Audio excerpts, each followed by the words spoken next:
Blue's good, and the fire department shows up. That's That going means- on.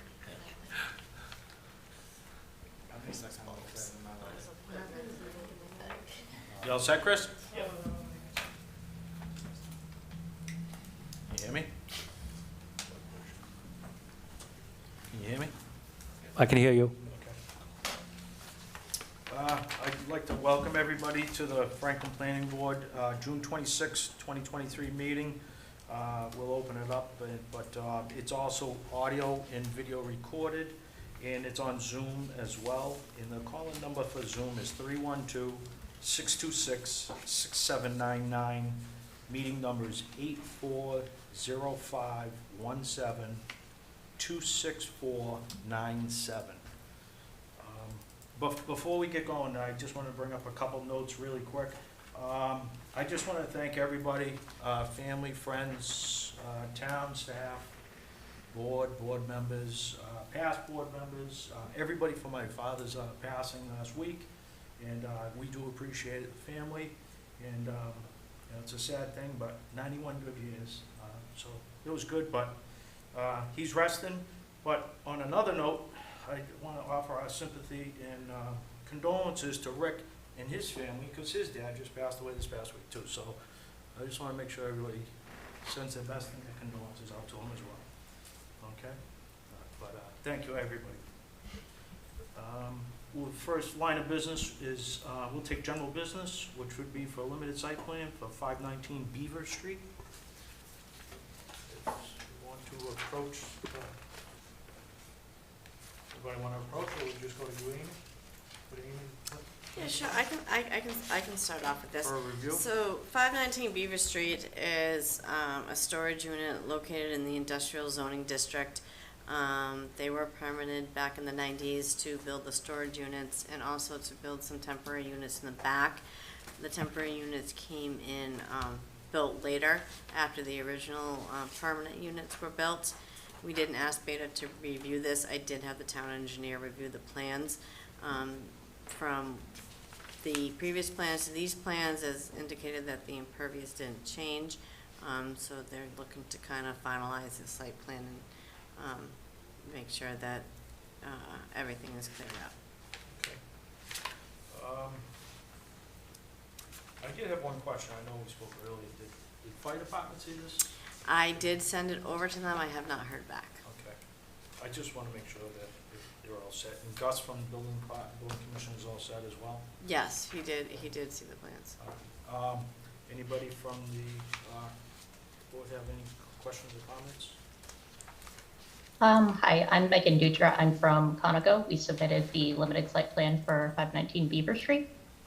I have the plan here I can bring up to give a quick overview. Okay. Would you like to see it? Let's see if Maxine can give her co-host. She's all set. Thank you.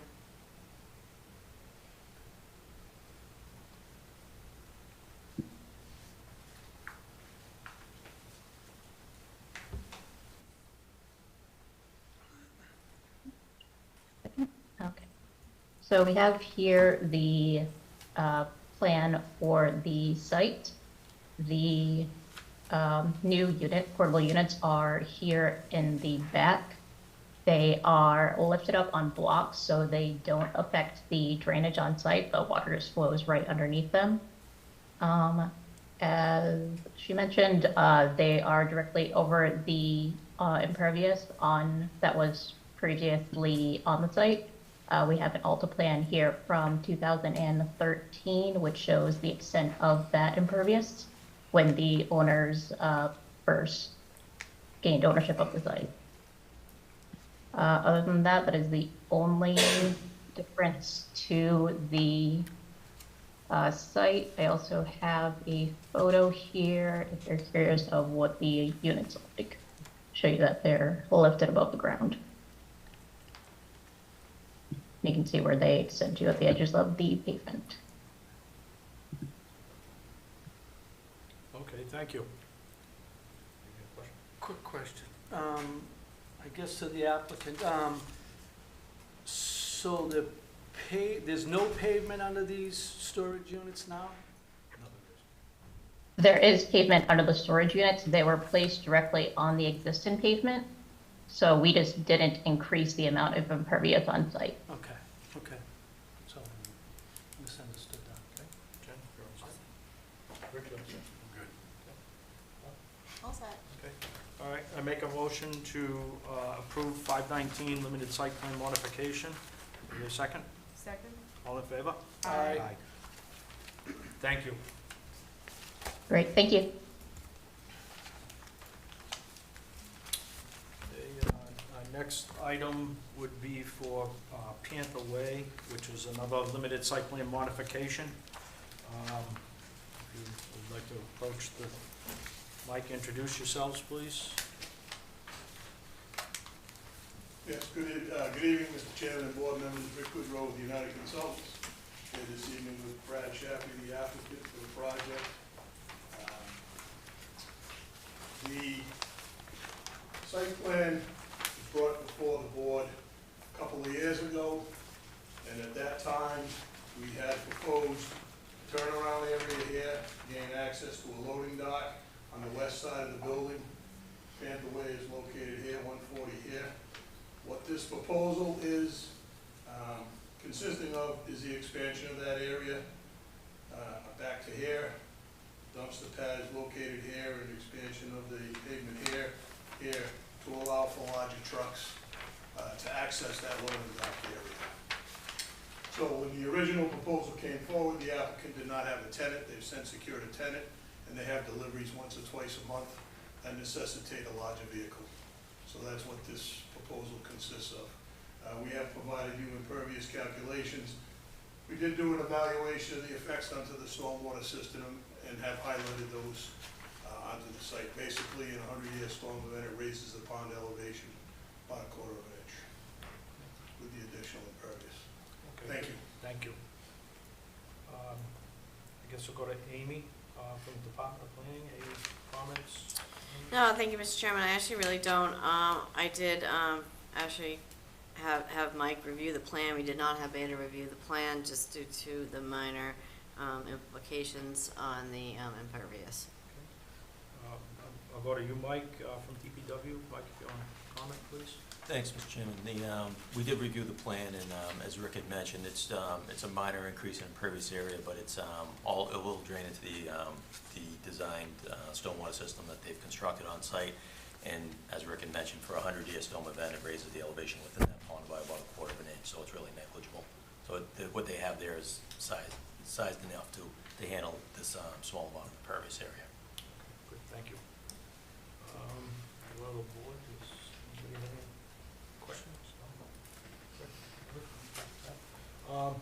I just have one quick question. So this is going to change the use of the site, correct? This just in correcting what wasn't there at first, that's all. I believe when it was originally permitted, the applicant was required to come in as a condition of the approval to get the tenant approved. And I believe that happened some time ago. So they're only going to that one loading dock right there, they're not backing up the hill? That's correct. Okay, are they 53 footers or are they 30, They were what, 40s? 48? Yeah. 48 foot trailers, I believe it was. Now, my second question, actually my third would be, are you taking enough of that radius and area so you don't have to come back yet again to make sure the curbing and everything doesn't get wiped out? Yeah, we've actually looked at the truck turning areas here. So you're giving yourself enough room just in case? Yeah, giving them a couple of extra feet. Okay, just so you don't have to Yeah. destroy it. Yeah, we don't obviously want to be driving up over the curb lines. Just asking the question, okay? And I have one more quick question. The landscaping and whatnot, when is that gonna happen over there? Loam, seed, et cetera? When this kind of came to light, before we did anything and started doing the top coat, come back to the final Form H and loam and seed, we wanted to obviously get you guys, Okay, so confidence and blessing on this. So That's right around the corner we're then? gonna jump 'Cause- right, we'll pave this, put our curbing in, and then, by the time that takes place, it'll be Some of the perimeter slopes have been done, it's more the area around the building. Just so nobody steps off a curb, there's still got a pretty good drop there. That was one of my concerns from the get-go on the release the first time, that's all. Yep, as soon as this, All right, thank you. Okay, we got one question. Quick question. Hours of operation, so these trailers are going to come in during business hours only? yeah, this is, so they have, every now and then, this isn't like a frequent thing, so this might be once a month. They just want a little more space, they have a bigger trailer that comes in. So all during business hours, they don't have deliveries coming in and out, it's not that type of a business. So, normal business hours, yeah. And there's, Which would be 8 to 5, basically? yeah, it's Okay. mostly office and stuff like that, so. Okay. Everybody all set? Okay. Make a motion to approve the limited site plan modification for Panther Way. Do I hear a second? Second. All in favor? Aye. Aye. Thank you. Thank you. Thank you.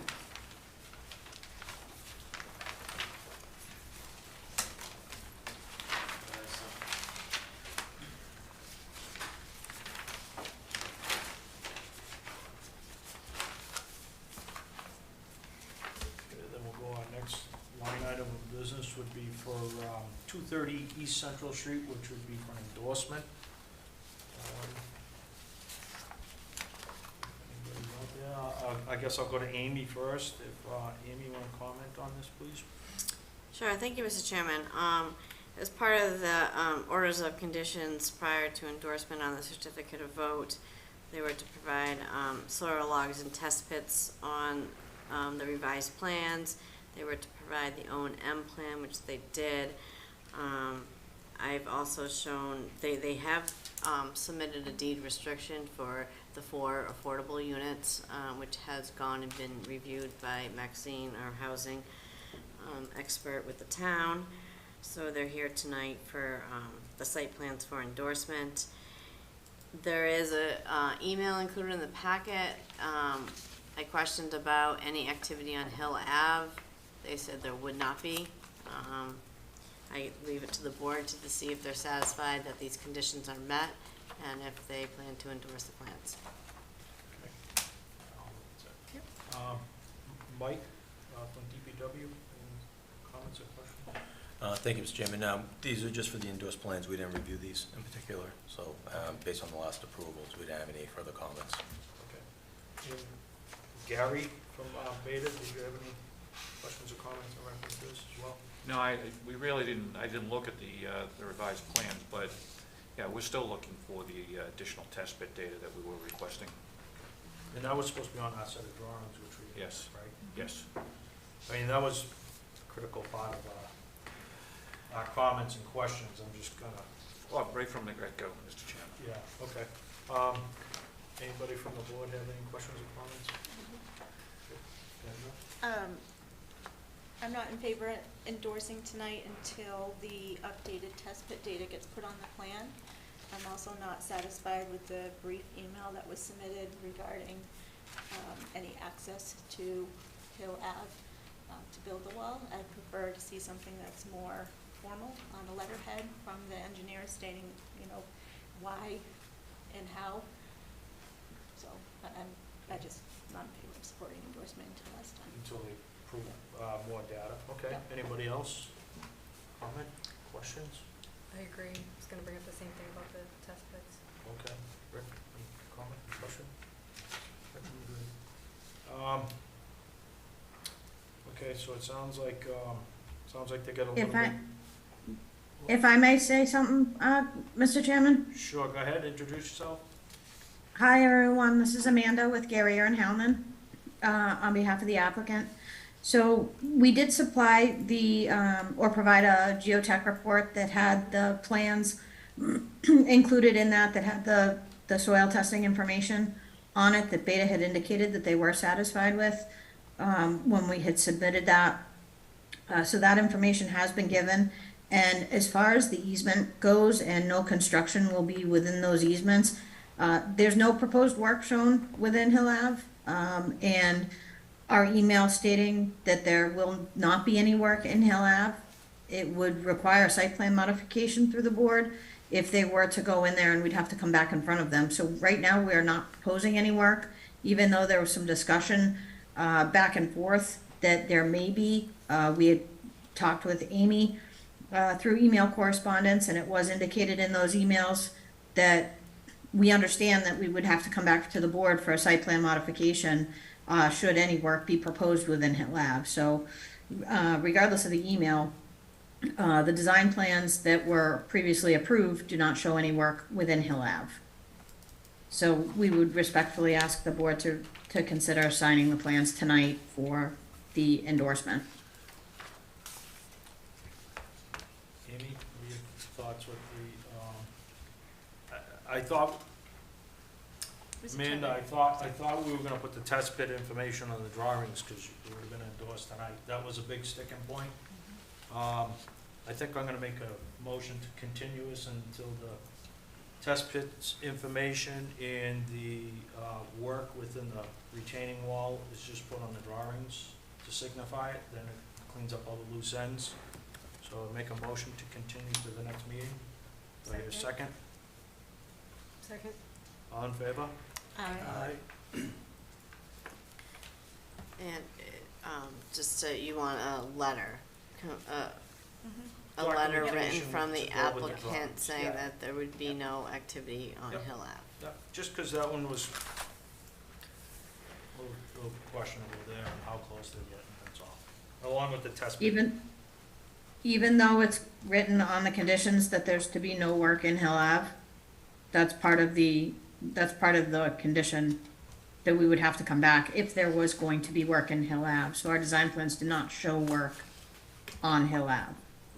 Correct, but I want to make sure everything's on the drawings, that, because we're trying to incorporate everything into the drawings, so there's no questions as well. So you can get it on the drawings. I think we'll just close it and endorse it at our next meeting. Mr. Chairman, if I can just explain why I'm Sure. suggesting and asking for that. I guess the reason I'm asking for that, Amanda, is because the email, is it the owner even asked one of the, is it the engineer to confirm that no work will be done and that you don't need a butters agreement. So I'm just not confident that the response, yes, is enough, okay? So I just feel as though something formal is really appreciated. Okay, good. Thank you. Thank you. Anybody else in Zoom? Comments, questions? Okay. Okay, so we'll take care of that next meeting for you, though. Thank you. Thank you.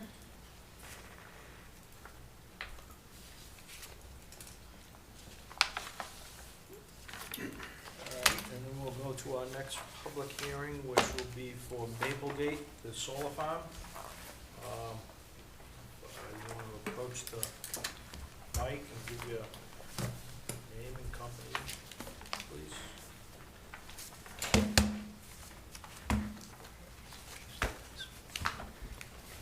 Plug in. Are you looking for a charger? Hold on, are you looking for a charger?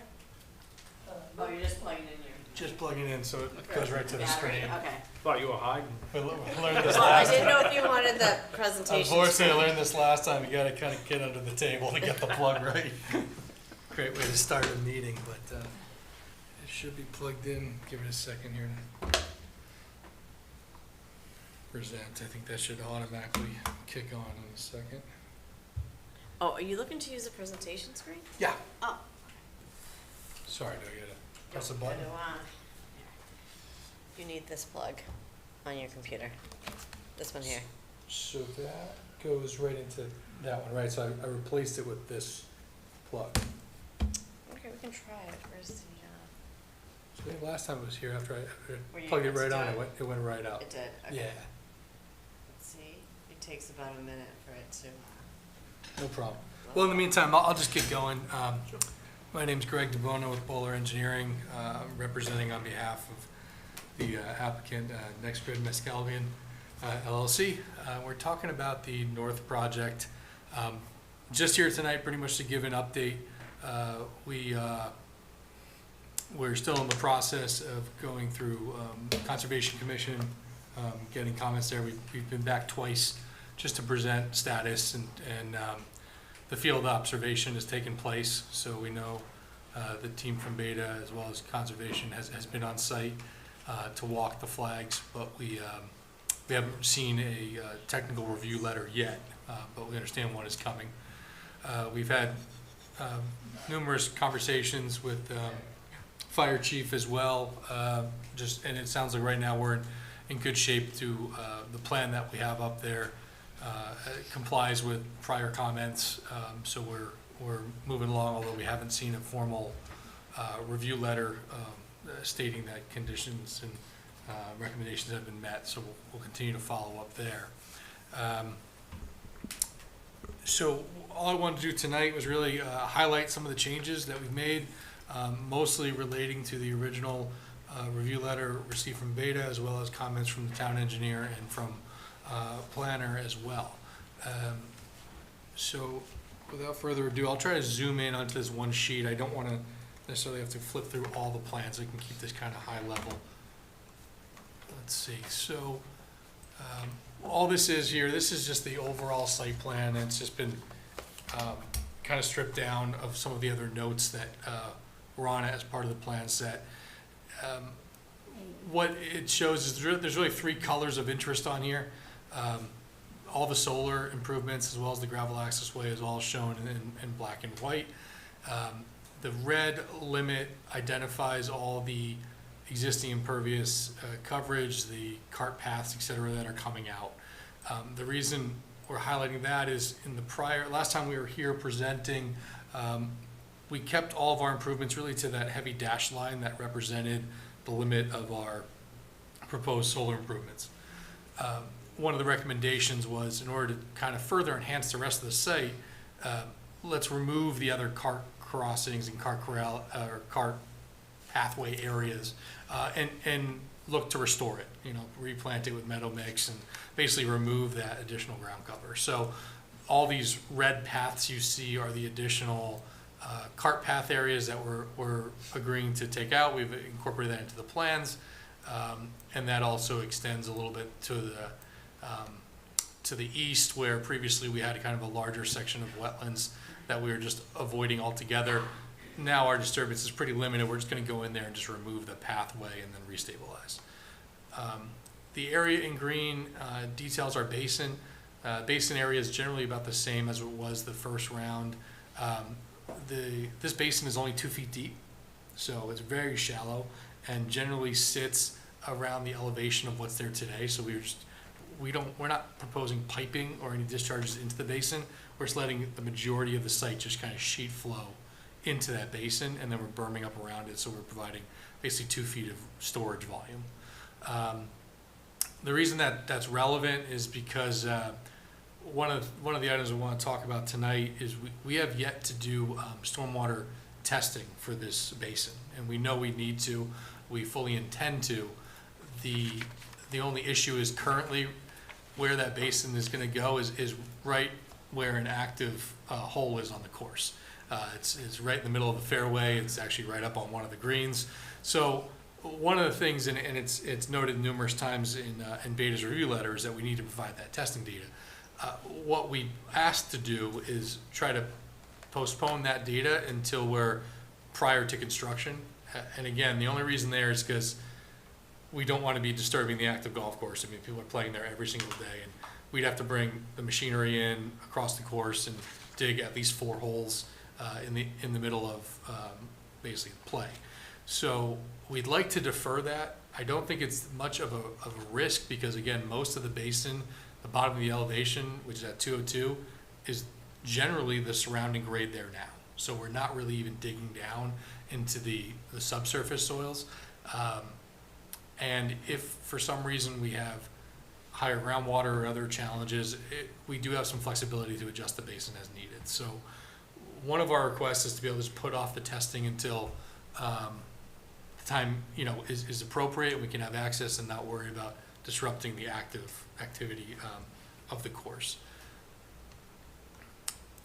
One of the things that was brought up, and I have another exhibit that I'm going to show in a second, was just making sure that emergency vehicle circulation can work on the site.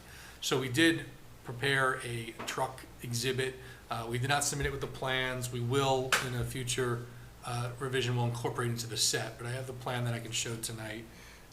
And what it does is it just shows that we certainly have adequate circulation. So this is called a truck circulation exhibit. It's one of one. It is dated today, because we just formalized the title block on it today for this meeting, so 6/26. And what you see in this exhibit, the access drive today is 20 feet wide. We showed the ability of two, in this case, fire trucks to be able to pass side by side. It is tight, but it does work. It is passable. Obviously, that edge of pavement too is just an open edge of pavement. There's no curbing or anything, so there is some flexibility to always drive a little bit on the lawn if needed. But again, we don't expect this to be really a common occurrence whatsoever.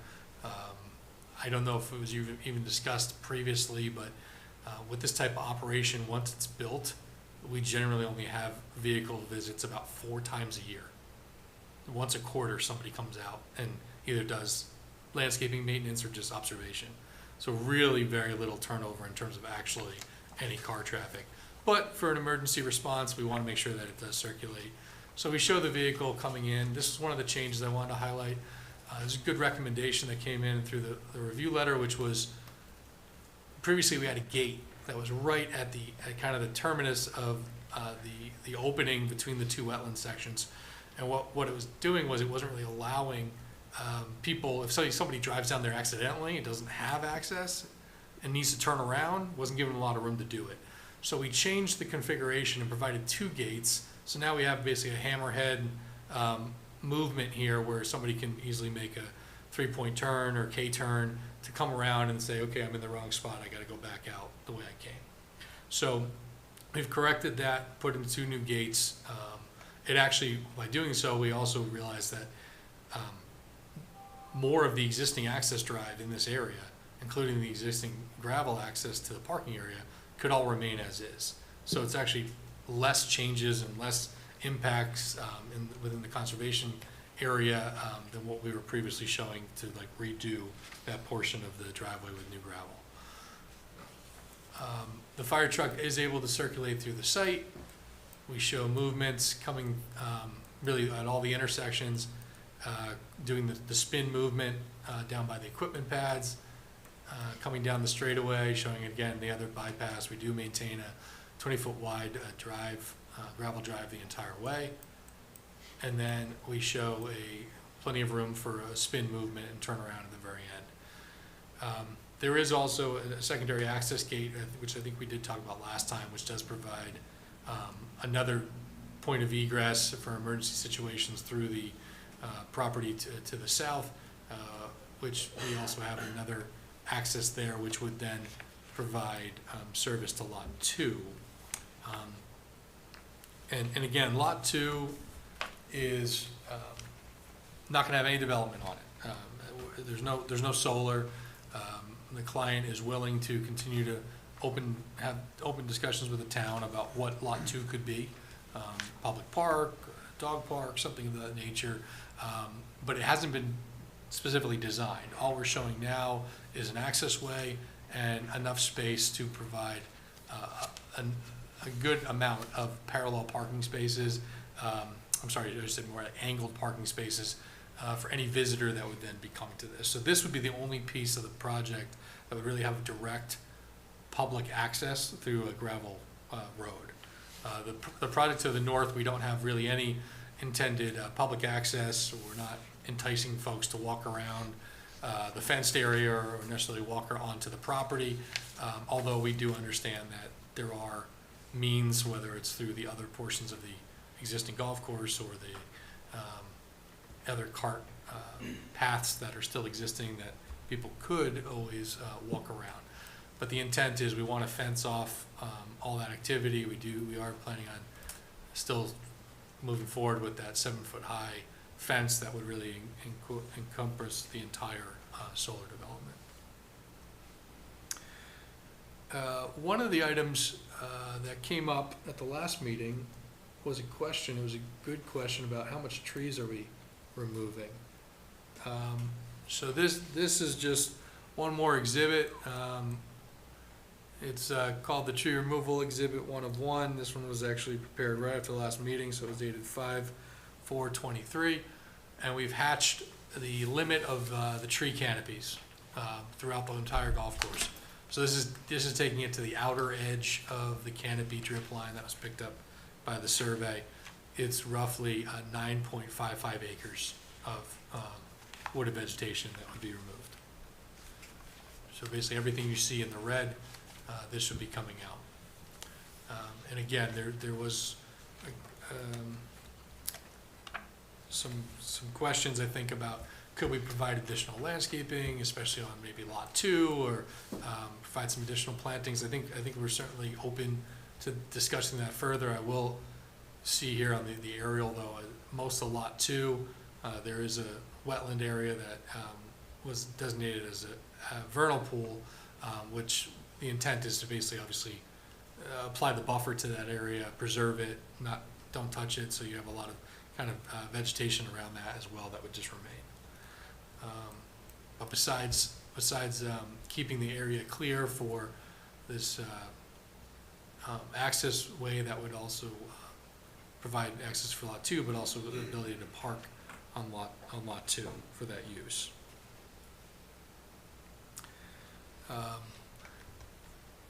There was one other item that we just wanted to discuss a little bit more tonight, which was a comment about noise impacts, and for that I'll actually just kind of zoom into the same aerial here.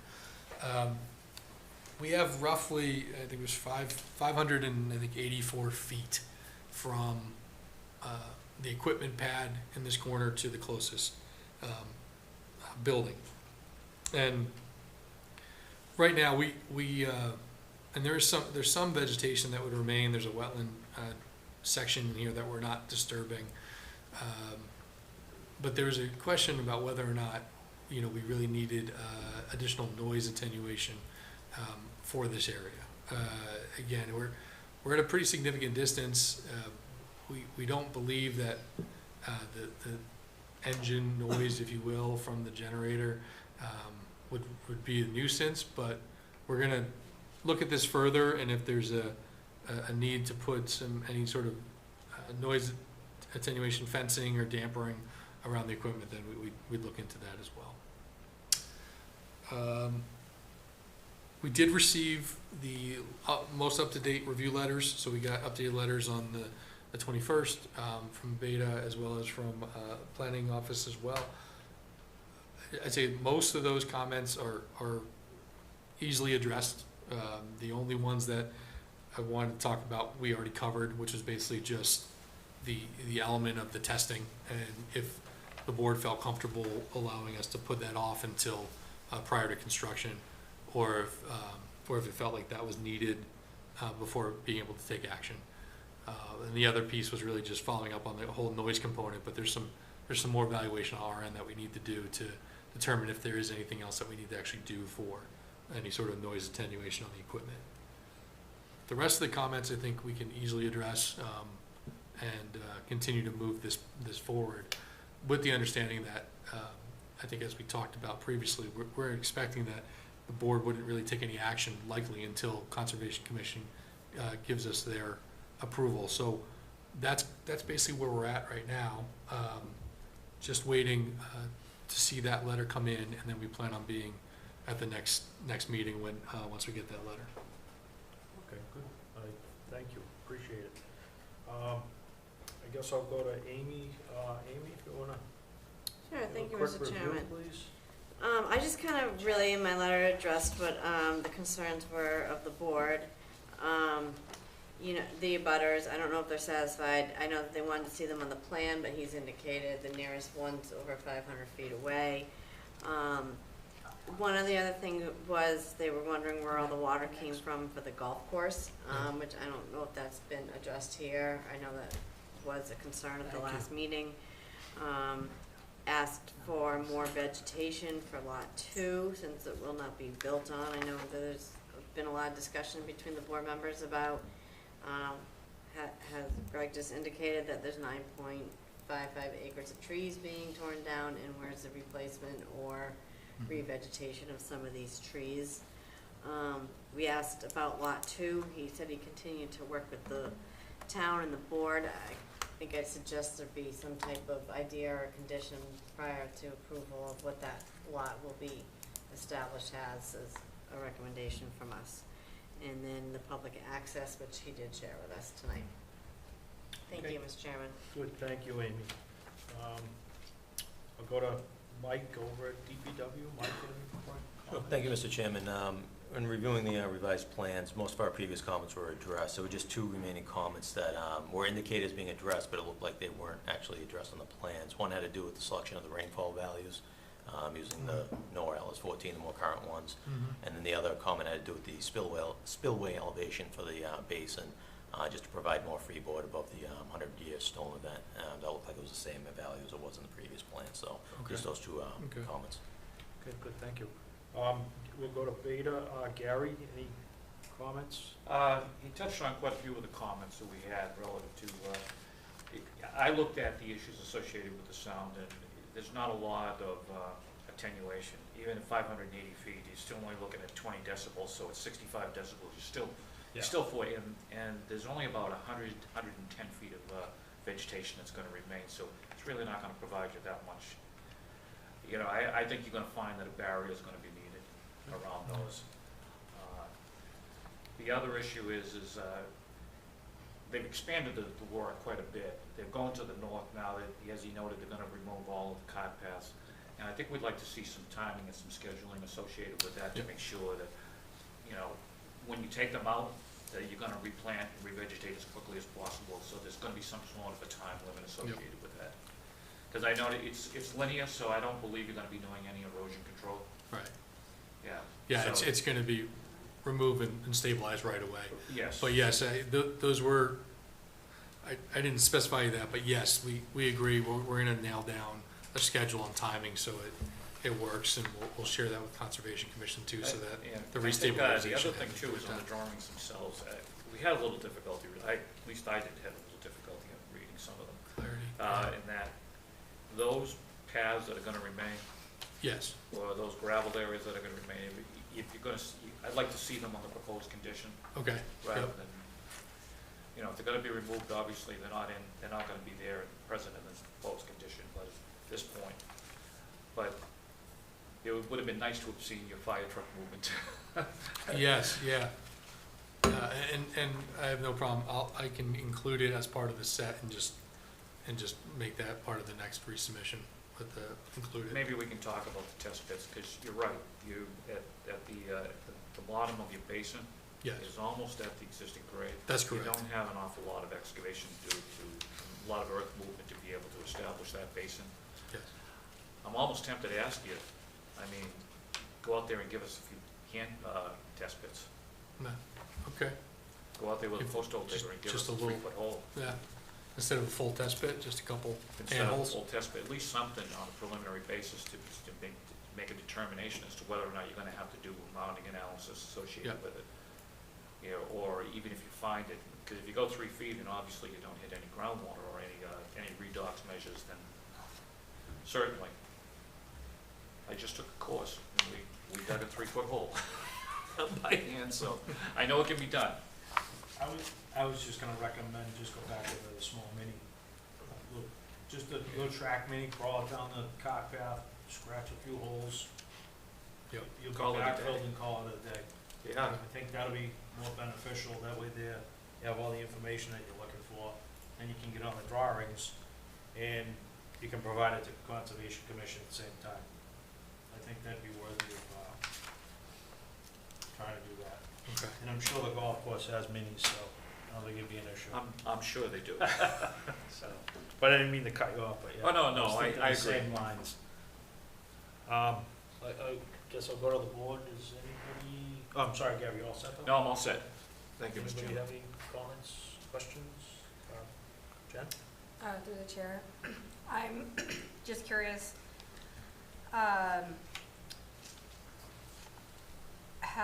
I know you haven't been to Concom yet, and they specifically address tree removal within a water resource area, but generally, I am disappointed to see almost 10 acres worth of wooded vegetation going away, even though I understand there's also environmental positive impact in a golf course going away. So I understand that there are pros and cons to any type of project in terms of environmental impact. That being said, have you spoken with the, is it the tree warden? Is that the official term for that role that Brutus has? But to see if there are significant trees on site, which probably shouldn't come down based on age or. Yeah, I see what you're saying, like any classified as historic trees or anything like that. Yeah. Yeah, no, we have not met with the tree warden or asked them to come and walk the site yet, but that is certainly something we can follow up on. And we did have 2 prior meetings with Conservation Commission. We just haven't gotten to a vote yet. but Okay, sorry. So they have reviewed, they have been on site, so we continue the dialogue there, but, and they haven't made comments yet about the extent of the trees removal or any recommendations to, say, keep certain trees, but that still could be out there. Okay, I guess I'm just wondering, because I'm not an expert, like, is there an impact to any sort of biodiversity on the site, or, you know, overall impact to altering the vegetation that is there in that way? And then my second question, and I don't even know who this would be to, but through the chair, is what sort of impact on the general biodiversity of the area? I mean, it's surrounded by a lot of wetlands and you know, it's heavily wooded and vegetated. Is having a fence around such a huge area of land that doesn't currently have a fence around it, or having to put up a significant solid barrier to deal with sound attenuation, going to also negatively impact deer and other larger animals that can't get through sort of the underside of the fence that I know it's designed to allow for smaller critters to pass through, but does it have a larger impact? I just don't know and would like to be educated on that sort of impact by all of a sudden like significantly altering such a large area of land that currently is open to essentially animals and that sort of biodiversity throughout, even though yes, I understand a very well manicured, chemically treated series of greens and fairways also negatively impacts what's currently there. So I guess I'm just looking for more education on that impact or change in use. Thanks. Thank you. Rick? Lily? I'm good. Yeah, I think I was one of the folks that asked about the noise the last meeting, and you showed an image with the abutter that's 500 plus feet away. What use is that? Do you know what that abutter, is it residential or is it commercial? I don't know which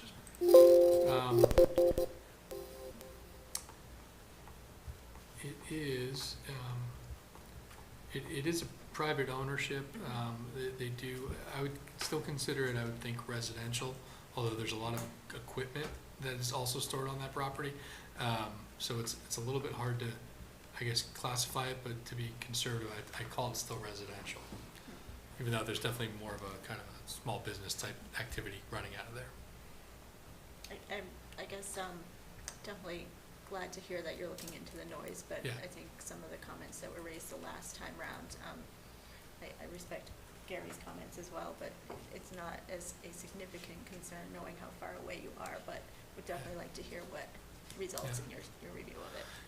Yeah, and we'll look at that. So again, the only portion that would generate any sort of noise is the equipment directly on the pad, and that area, when you think of how large the site is, it's pretty small generation. So I think we can look at providing some limited fencing or screening around the pad itself, which will help to, reduce all those impacts. Obviously, the intent of a solar field is have the most optimum sun, so removing That's the right. trees is a result of that. So is there Kind any of way needed, yes. in that area where tree line isn't as maybe thick, is there any way to leave some of them for your optimum, but still maintain more of a sound barrier with the tree line? So, in this area in particular, Mhm. the portion that's kind of shown right on screen right now, they're actually, just to clarify, there's 0 trees coming out in this area. So this dashed line here in yellow Mhm. is the limit of our work. Okay, So everything beyond that, within that swath, is just gonna remain. gotcha. And that area where we're putting the equipment pads now is currently where the gravel parking lot is for anybody using the course. So the kind of the noise, the impact that you have from 100, 200 cars on a weekend coming in and out, shut doors, that sort of thing. It's probably gonna have more, although this would be a continuous, hum of the generators themselves. Okay, I mean, I guess, just where those gravel paths are, if there's any way to like expand your work zone, just to include a few trees there might be helpful. Yeah. They're not gonna block any of the solar. Yeah, certainly up in this whole northern portion, we really wouldn't have any impacts up here. Right, it might be a good, compromise to add a few trees back in that area. Okay. Okay, good. I was probably one of the ones who just wanted to know about how many acres of trees was coming down.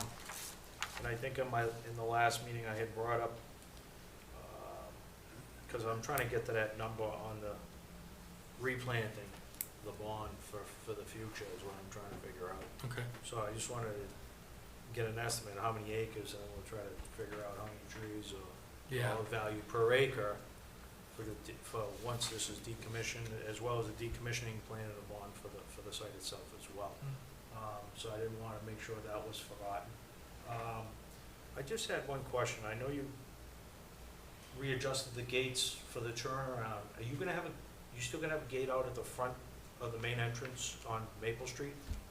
No, the access drive itself would remain open. We don't have a gate Okay. proposed down.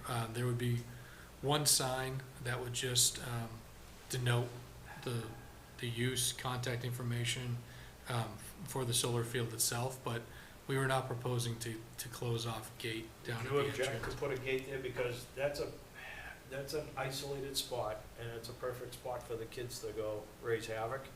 Yeah, And the other thing is, we have the Amazon and all the other trucking firms, you have the mulch right across the street. What I don't want is trucks pulling into that and trying to back out onto Sure. Maple Street. I think a gate at that front entrance yeah, would be a huge, come in 15, 20, 30 feet, Yep, but just yeah, I enough so people don't think they can pull in to turn Sure. around, especially because you have an entrance from the mulch across the street, and you have Yeah. the power plant up the street too, so. so yeah, so that could Safety certainly make purposes. sense, and just have a simple security style gate, just a Just swing a- gate with a, Put a Lock- gate on lock it key with the on it. fire department, Yeah. gate lock, and that's it. yeah, so that I think we can certainly accommodate. I wasn't looking to put fencing all the way down, but as long as we can just Just a- simply put a gate across the opening of the existing, I think that's an I easy think that adjustment. would help you guys quite a Yeah. bit from, Yeah. potential vandalism too down there, cause it's, from there to the back parking lot where those are, you're probably, 500 feet deep Oh, yes. anyways, right? uh, That yeah, first at lot, least. Yeah, we're Yeah. probably, 700. 700, Yeah. so yeah. Okay. I'd appreciate that, thank you. Anybody in Zoom land have any questions or comments? Mr. Chairman. Oh, go ahead. I'd like to, maybe understand the board's take on lot 2. If they put a gate at the entrance of lot 2, does the board want public access? Is there something they'd like to see there, that we can kind of guide the applicant in what direction, and how the best way to access that, if there was public access to it? yeah. So, Would there be another means to get there is still off of a Maple second. Street? Yeah, there is, so right now, there's, if you're familiar with the existing solar Yep. project. There's a driveway right there. There's a driveway there now, which we have an easement on that provides us access back to this corner, which is where our maintenance facility and shed is. Yep. So what we're showing on the plan is actually a gravel connection point from that opening straight across the on the outside of our fence, the fence that would circulate the development on parcel 1, and provide a direct access right to lot 2. So that access would be there, as a potentially preferred means of getting to the public portion of lot 2. Does your easement language allow for that? I don't know. I'd have to look at how that works. I'm gonna guess no, so probably not the Yeah, because right now, I mean, I don't know. I would have to look at how that language is written. Good, go ahead. Right, pending there's public access to that lot, I'd like to see something that allows for, walking or passive recreation. Mm-hmm. I think it'd be a great opportunity for the town to have another place to call some open space. And I had one other question, and you're going along the same lines. Are there any existing cart paths there that you could be able to save rather than remove? Yes. Rather than so say, well, put them back in again? Maybe salvage it for lot 2? there certainly are paths that would be able to be preserved on lot 2 that also tend to extend a little bit into some of the areas on parcel 1 that are outside the fence that we're not really disturbing. So that is an option to be able to keep some of that activity. So you already have some sort of designated path. You can tell from the aerial there, you have some pretty open lawn greens that were active in this area. And again, the only piece that we'd probably do is some level of, I guess, a little bit of at least some markers or some flags so people know that they're getting close to the vernal pool and the environmentally sensitive areas. But beyond that, it should be pretty open. Yeah, I think it'd be beneficial. Yeah, go ahead. I'd be interested to hear what Conservation Commission, would suggest for that use of that property near the vernal pool. I'm sure they would have some good ideas.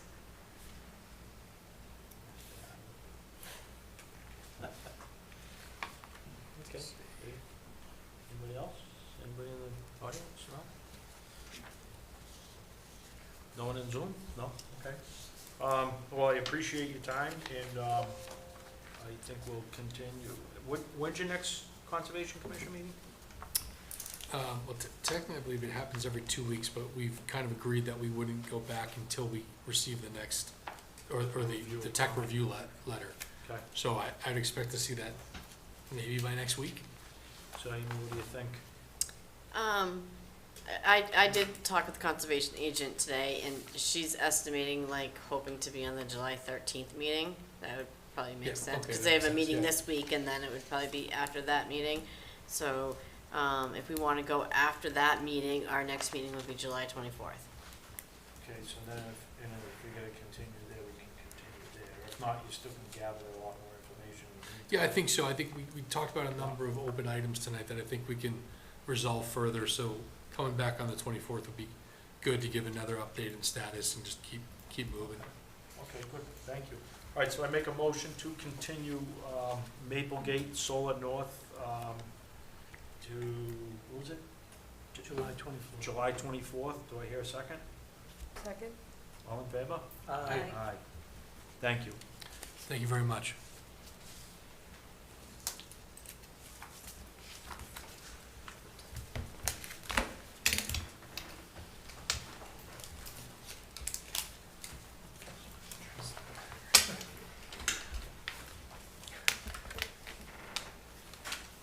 Okay. And then we'll go to our next public hearing, and this will be for 100 to 200 Financial Way. And this one is basically strictly speaking about traffic tonight. Don't worry, I'm just standing up, doing Some stretches? Yeah. So this will be specifically for traffic tonight, and pretty much nothing else, but. So if you want to just introduce yourself to the board, please. Good evening, Mr. Chairman. For the record, Doug Hartnett, Principal with High Point Engineering, representing the applicant Berkeley partners. With me this evening on Zoom is the rest of the project team. Connie Lou is our project manager.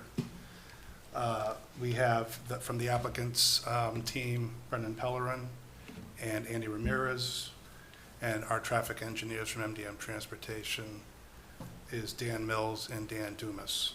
I had sent to Amy real late just a kind of an update of the PowerPoint, but I'm going to ask Connie, our PM, to share her screen because she has it. She's remote, and then we can do the presentation through that. Okay, sure. That's okay. So while Connie does that, I don't know if she needs rights to do that. Maxine, I can you? just requested it. Thank you. So, All set. Thank you. Thank you. So a quick little housekeeping about where we are since we met with the board last. We have received regarding the Conservation Commission, we've received our first review from Beta on that item. We're in the middle of addressing those comments, and we expect to be submitting a revised, at least not necessarily the revised plans, but at least a revised response to comments to Beta sometime in early July for that. We are tentatively on their meeting for this Thursday. I'm not sure if we'll continue yet or not. We're still working through that. But we'll be meeting with them probably the second week in July. And then for the planning board, we received the Beta peer review letter before that meeting. Gary James and my team met at my office last Tuesday or Wednesday, I think, Gary. It was a productive meeting, I'll say. I think that we've come to an understanding about what Gary's looking for from a design perspective, and Gary understands perhaps a little better on our design assumptions. And I'm pretty confident that we'll be able to address all the comments that Gary had raised in some shape or form. We intend to continue to go through the design revisions, the report revisions, with an intent to submit revised plans and reports sometime in early July. And then we would go there for a second review from that. And so I think we're making good progress. We're here this evening, obviously, to discuss the traffic. I'm going to ask Dan Mills, principal with MDM's Transportation, to address any of the comments, but I didn't know how the board wanted to conduct the meeting. If you recall, Dan Dumas made a formal presentation to the planning board at the last hearing, and so we'll just leave it to the board at this point as to how you would like to proceed with the meeting.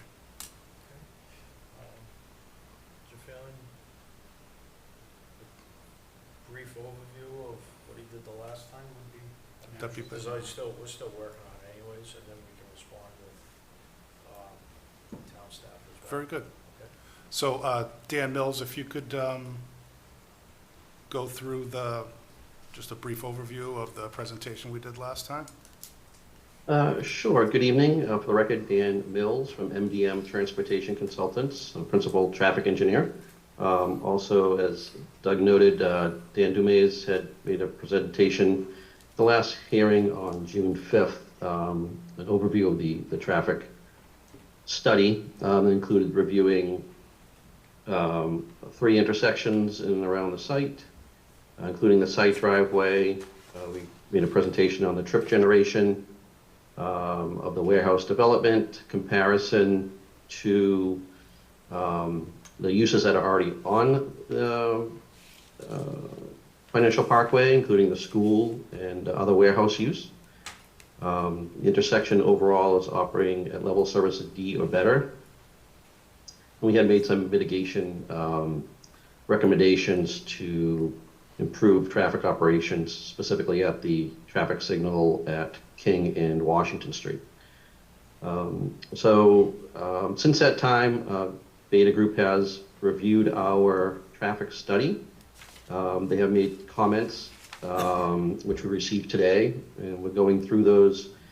We've got a preliminary review of those, and in general, it looks like they generally agree with the findings of our traffic study, including the study intersections that were included in our study, that the intersections operate level service D or better, and that the mitigation, they agree with the mitigation, which include reviewing the vehicle detection system at the traffic signal.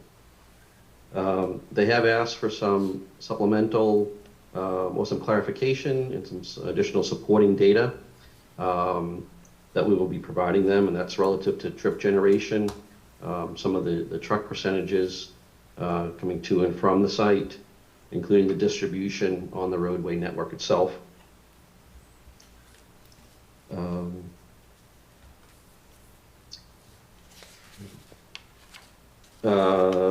There were about 14 comments. Again, the majority of them were agreement with our findings. There were last 4, comment 11.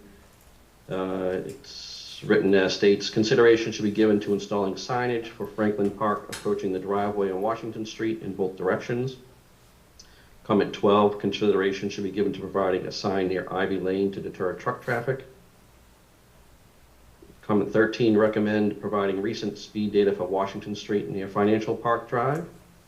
And comment 14, recommend providing site distance analysis for Financial Park Drive at Washington Street. So we'll review those and we will respond to those questions, or those comments, I should say.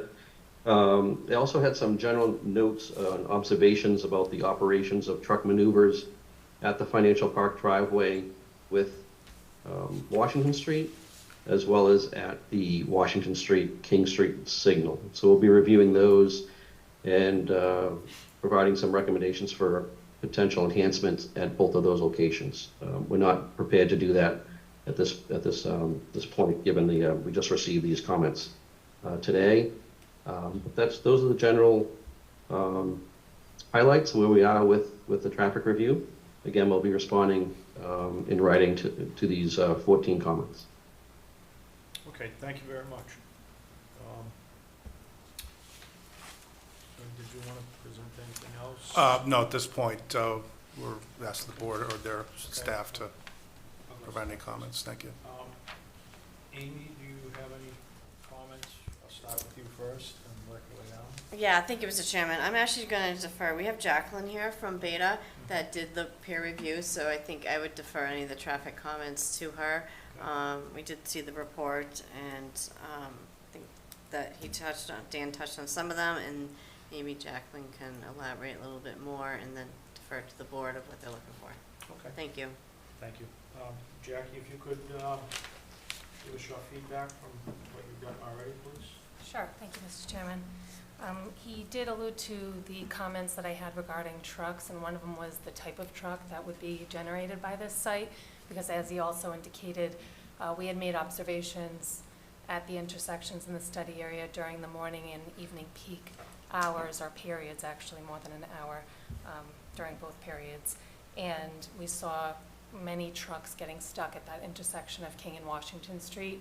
If they were in the left turn lane and stayed in the left turn lane and the tractor trailer tried to take that left, they got stuck, they had to back out, causing, queue issues, and then had to swing into the rightmost lane to make that left turn. So that was something that we had indicated in our review.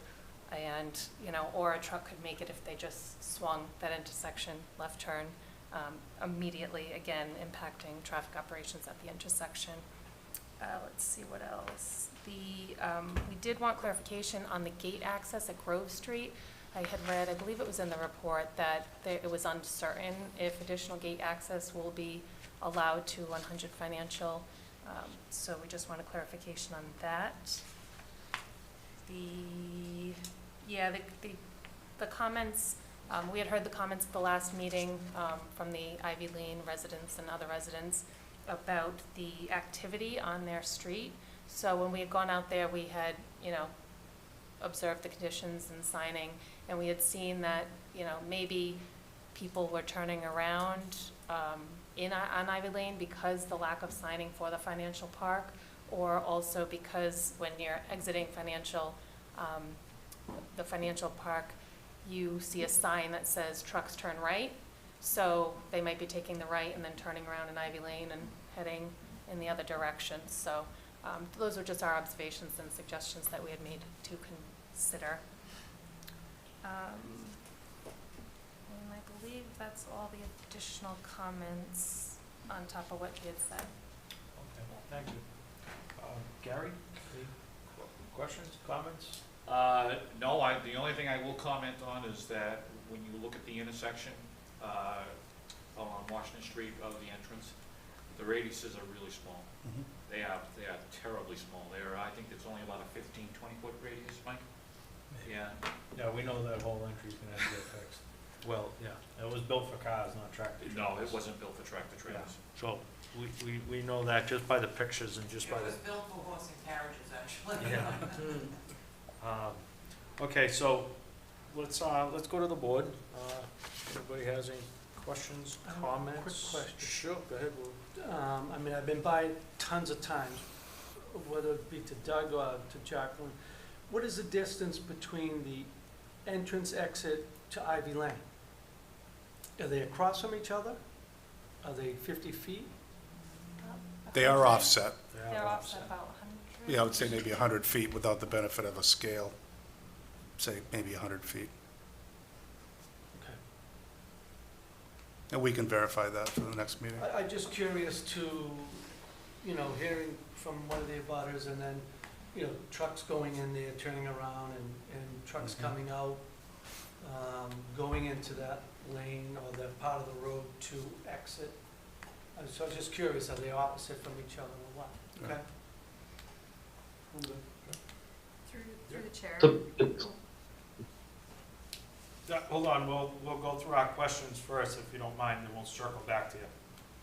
Through the chair to Jacqueline, I'm just looking for clarification of exactly where you mean when, with this comment in bold, Q analysis indicates that the 95th percentile Q during the afternoon peak hour for Washington Street southbound left turn lane extends beyond 100-foot storage length by up to 50 feet. Is that if you're on Washington Street, you're trying to turn left on the King? Yes. If the left turn queuing lane extends far beyond what the space allotted currently at the roadway, and so it backs up. So the 95th percentile queue is basically the queue that exists more than 5% of the time. Mm-hmm. So we're at about 150 for the 95th percentile queue. So with the 100-foot existing storage space, it goes beyond that 5% of the peak hour. Only Extends beyond. Okay. Only, yes. Okay, thank you Yeah. for clarifying that. Jake? I guess I have a few. So, do you anticipate vehicles using the Union Street and Washington Street intersection to enter and egress the site? Through the chair. Sure. Presently, in the original permit for 300 Financial, and I believe I'm going from memory here, was that there was a restriction of left turns. That's why the signage was placed at the site driveway when that project was approved in 2016.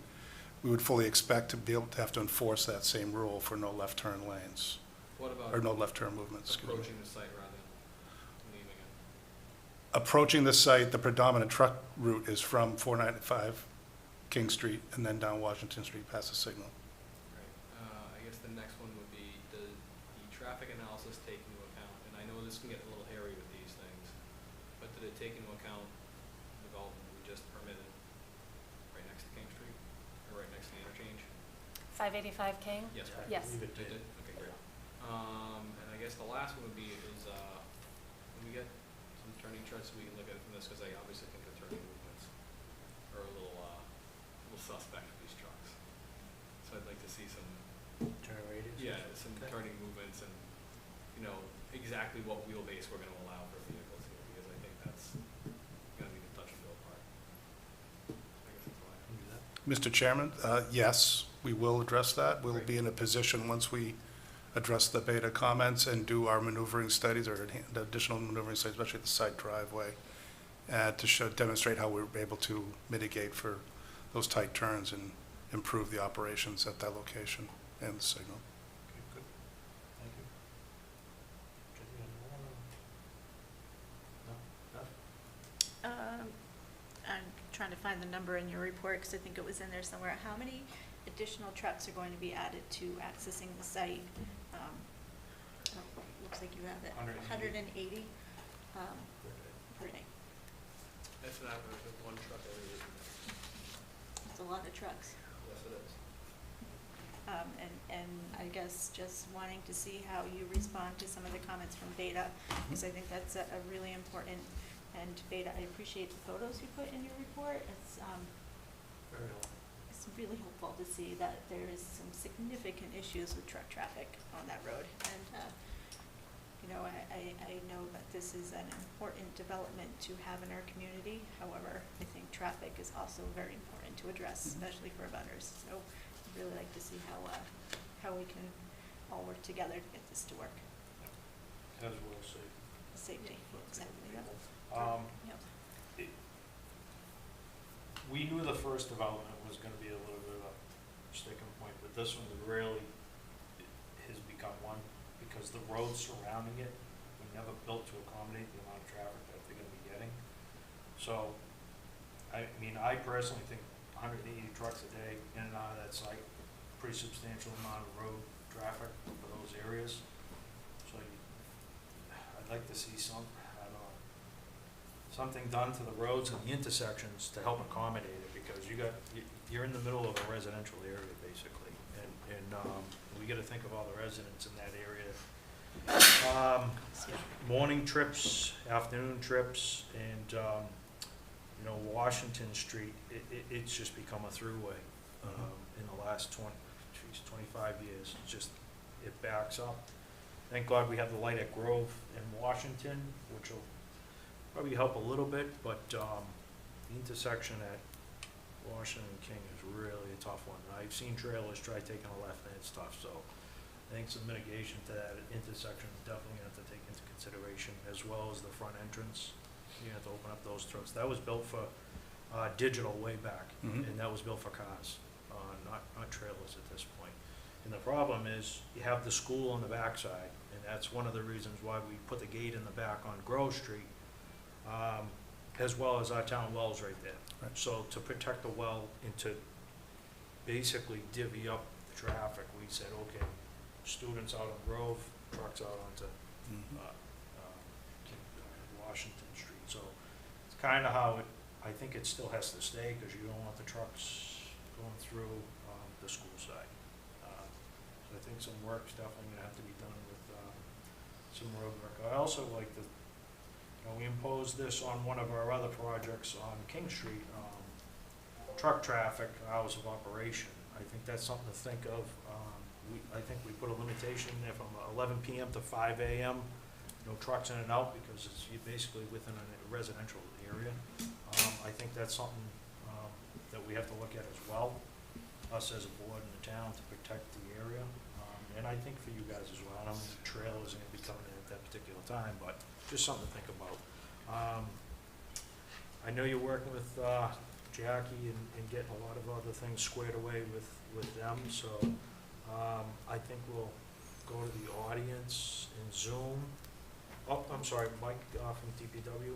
Sure. Thank you, Mr. Chairman. I just wanted to I had 3 comments related to traffic on this. And just the first one, just to deal with the gated access at the well, and as you touched on it, when this project first came up, I did go back to the DPW director and the water superintendent. We discussed it, and it does need to stay restricted, that access. It is noted in our well permits with DEP also, so that really needs to stay closed off for access to this project.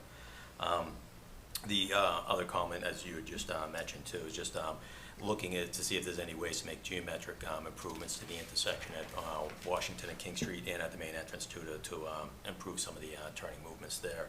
And then the other comment, I believe at the last meeting, I had mentioned that the loop detection at the Washington Street signal was not operating. There was some issues with that.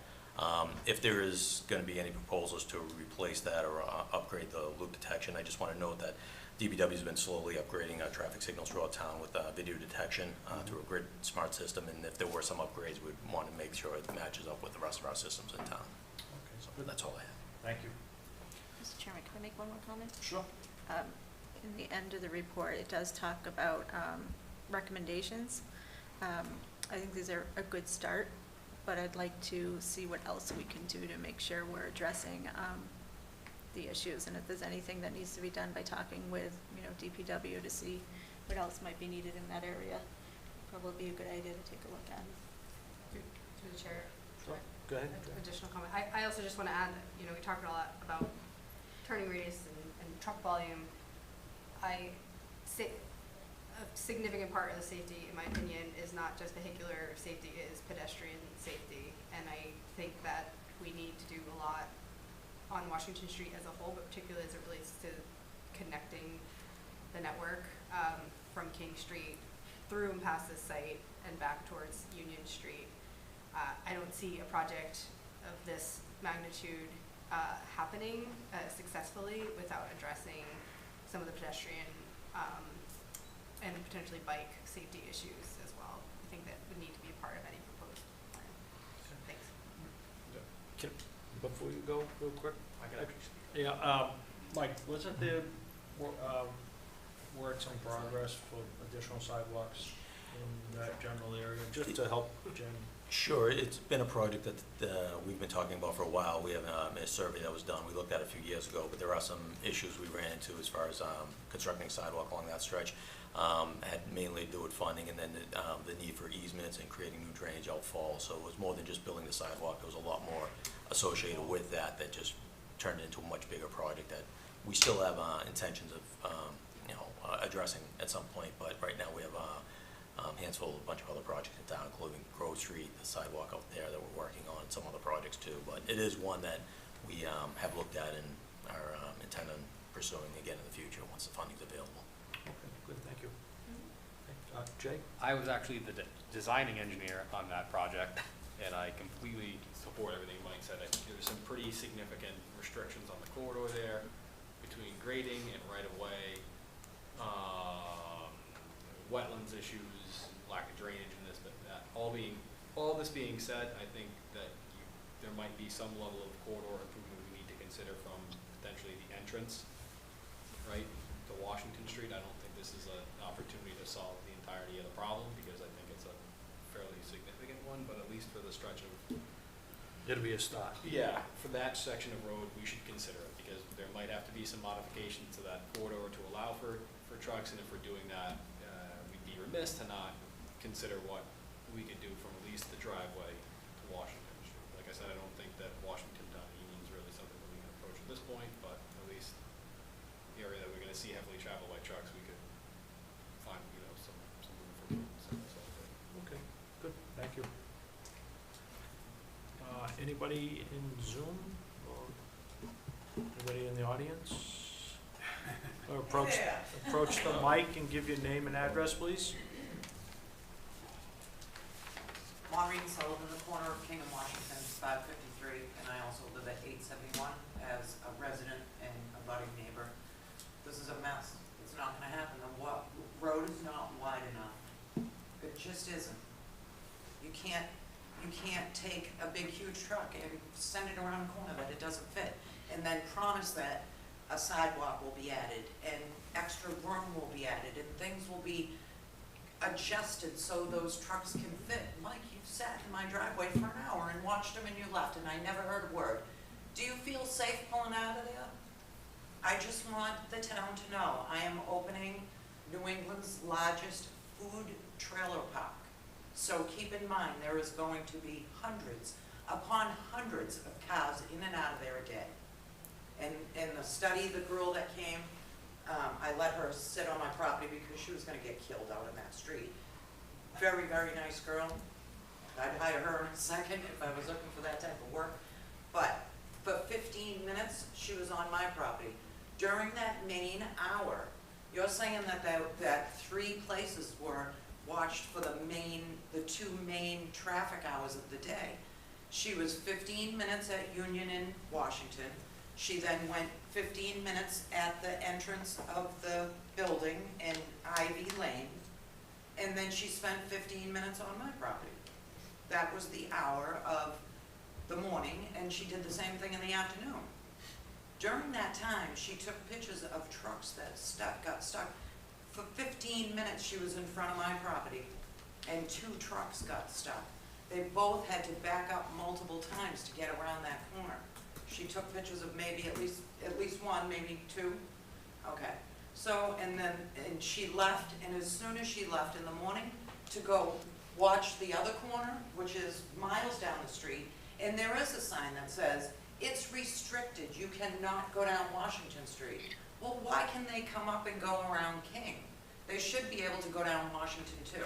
If that's the case, if they cannot go down Washington Street, past the pond when they leave, then no more trucks can come out of Grove Street and come down Washington and go into that Washington Street at 431 Washington Street. And they should not be leaving Grove Street and coming down King and Washington to go to 495. They should be going out Grove Street and down 140 only. That's Mrs. Bennett's bylaw. That is now the house that it sits right with that new, brand new light blinking, and that was the whole purpose for her trying to get that bylaw, was so that those trucks weren't there all night long with headlights right in her windows. So, if we have a bylaw that says you can't come out Grove Street, and they do it, and they do it, and they do it 24 hours a day. I'm surprised that we don't have a limit on that building that's there now. I mean, 11 o'clock to 5 a.m. in the morning seems reasonable to me. Well, Some people have to sleep at some point. yeah, exactly. And there's a solution for all of this. I don't know a lot about real estate, but if I could, through you, Chairman, this property that they're talking about sold for 17 million and some odd, a year and a half or so later, $35.5 million. There's a solution for your problem. There's a solution. You could work with the charter school. You could drive from those buildings right out to that corner without turning any corner at all. The property is for sale. I can turn your $35.5 million company into a $100 million company with the right front door. That's all I know about real estate. So, but something has to be done. You cannot keep saying, we're gonna fix this road unless you widen the road. So, I have a purchase and sale that I received in 2019 from the town for $1 for these people to give me an easement on a piece of land that I've already sold to the charter school 5 years before. It's silly.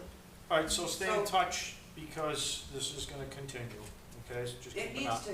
to, Yeah. it can't go anywhere else. And I'm serious about if they pull out of that Washington Street financial, and they cannot go down Washington Street past Green's Pond, then there should be absolutely no trucks coming out of Grove Street. And we need someone to enforce it. There's nobody in this town that enforces it, unless it's something that personally bothers a small group of people. So this is this is South Franklin, old South Franklin you're talking about. It's not just a few people and a couple of little houses in a cul-de-sac.